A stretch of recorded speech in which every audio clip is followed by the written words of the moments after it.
پہلی قسم کیا ہے کہ وہ تام ہے. تام سے مراد یہ ہے کہ وہ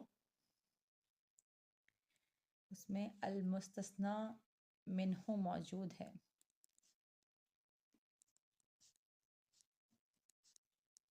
ٹھیک ہے. اور دوسری اس کی قسم یہ ہے کہ وہ مفرغ ہے، یعنی اس کے اندر المستثنی منہ موجود نہیں ہے. المستثنی منہ ہم پڑھ چکے کیا ہے، وہ چیز جس میں سے ہم حرف استثناء کے ذریعے سے کسی چیز کو خارج کرتے ہیں. ٹھیک ہے. تو اگر المستثنی منہ موجود ہے تو وہ تام ہے، اور اگر موجود نہیں ہے تو وہ مفرغ ہے. اب ہم اس تام کو لے کے دیکھتے ہیں کہ اس کی بھی دو طرح کی اقسام ہو سکتی ہیں. ٹھیک ہے. ایک ہے موجب اور ایک ہے غیر موجب. اس کو آسان الفاظ میں ہم مثبت کہیں گے اور اسے ہم منفی کہیں گے. ٹھیک ہے. اب ہم دیکھیں گے کہ اعراب کیا ہے، یہ خاص چیز جس میں ہمیں تھوڑی سی دقت کرنی ہے.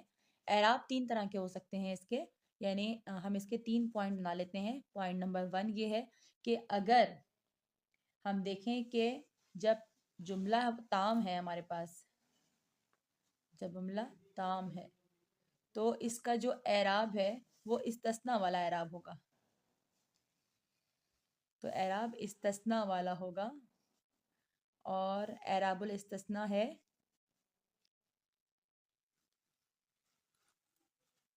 نصب. ٹھیک ہے. اس کی ایک مثال بھی دیکھ لیتے ہیں. اب اسی کی مثال دوں گی، پہلے جو میں نے آپ کو مثال دی ہے یہی مثال، جاءنی القوم الا زیدن. دیکھیں یہاں پر زید جو ہے منصوب حالت میں، اسی لیے کیونکہ یہ جملہ تام ہے، اور یہاں پہ ہم نے جو اعراب دیا ہے وہ استثناء کا اپنا اعراب ہے، یعنی کہ منصوب کرنا. ٹھیک ہے. تو واجب ہے کہ ہم یہاں پر اعراب نصب دیں. جب جملہ تام ہو تو اعراب استثناء والا ہوگا، اور اعراب الاستثناء نصب ہے، یعنی ہمیں منصوب کرنا اس کو واجب ہوگا. تو ہم یہاں پہ لکھ دیتے ہیں منصوب کرنا واجب ہوگا. دوسری کون سی اس کی کنڈیشن ہے وہ دیکھتے ہیں کہ جب غیر موجب ہو. یہاں پہ یہ جملہ تام بھی ہے اور موجب بھی ہے، یعنی کہ مثبت جملہ ہے. ٹھیک ہے. یہ بھی ہم یاد رکھیں گے. دوسرا، جب جملہ غیر موجب ہو یعنی منفی ہو، یعنی منفی ہو تو ہم اس کو بدل والا اعراب بھی دے سکتے ہیں، اور اعراب الاستثناء دینا بھی جائز ہے. ٹھیک ہے. اس کو ہم سمجھتے ہیں کہ یہ بدل والا اعراب کیا ہے.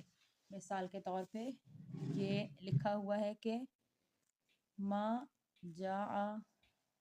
جاء القوم، قوم نہیں آئی، الا زید. اب اس کو میں زیدن بھی کر سکتی ہوں اور زیدن بھی کر سکتی ہوں، دونوں صورتوں میں صحیح ہوگا. زیدن کیوں ہے، یہ تو اس کا اپنا اعراب ہے، یہ دے سکتے ہیں.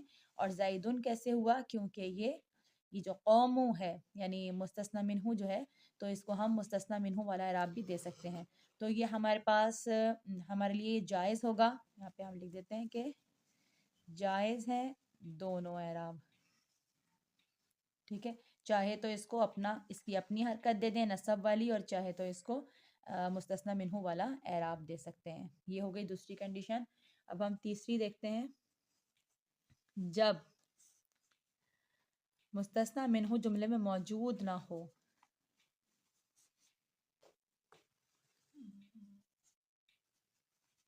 موجود نہ ہو. کبھی کبھی ایسا ہوتا ہے کہ مستثنی منہ جملے میں موجود نہیں ہوتا، جملہ منفی ہوتا ہے، ناقص ہوتا ہے. یعنی اس کی مثال دیکھتے ہیں، لا یمسہ الا المطہرون. ٹھیک ہے. تو یہاں پر ایک چیز محذوف ہے، یعنی مستثنی منہ جو ہے کہ یعنی کس میں سے ہم نے مطہرون کو کس میں سے علیحدہ کیا ہے، یہاں پر وہ موجود نہیں ہے. یہاں پہ انسان کا لفظ موجود نہیں ہے کہ سب لوگوں میں سے مطہرون ہیں جو صرف مس کر سکتے ہیں، نہیں مس کر سکتے سوائے مطہرون کے، سوائے پاکیزہ لوگوں کے۔ تو کیونکہ یہاں پہ محذوف ہوا ہے مستثنی منہ، تو یہ جملہ جو ہے یہ اسی کی مثال ہے۔ مستثنی منہ جملے میں موجود نہیں ہے، جملہ منفی ہے، لا سے آغاز ہو رہا ہے۔ تو اب ہم اس میں کیا کریں گے، اس میں ہمارے لیے یہ واجب ہوگا کہ ہم اس مطہرون کو اس وقت جو اس کا کام ہے، جو اس وقت اس کا صحیح اعراب ہے، اس کو وہی اعراب دیں۔ مطہرون اس وقت فاعل کی جگہ پہ ہے اور فاعل کا اعراب مرفوع ہوتا ہے۔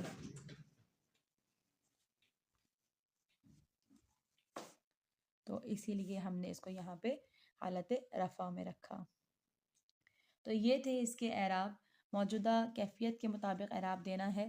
اگر ہم دیکھیں کہ پیچھے کوئی بھی اس کا عامل آ جائے گا تو یہ اس کے حساب سے اپنے اعراب کو چینج کر لے گا۔ فاعل ہوگا تو مرفوع ہوگا، اگر یہ مفعول ہوا تو اس کا جو اعراب ہے وہ منصوب ہو جائے گا، اگر اس کے پیچھے اس کو مجرور کرنے کا کوئی سبب آ گیا تو اس کا جو اعراب ہے وہ بھی مکسور ہو جائے گا۔ ٹھیک ہے، تو یہ ہمارا پورا چیپٹر استثناء کا مکمل ہوا۔ انشاءاللہ کہ سب کو بہت اچھا سمجھ میں آیا ہوگا۔ پھر بھی اگر اس میں کوئی چیز پوچھنے والی ہو تو ضرور سوال کر لیجیے گا۔ اللہ حافظ۔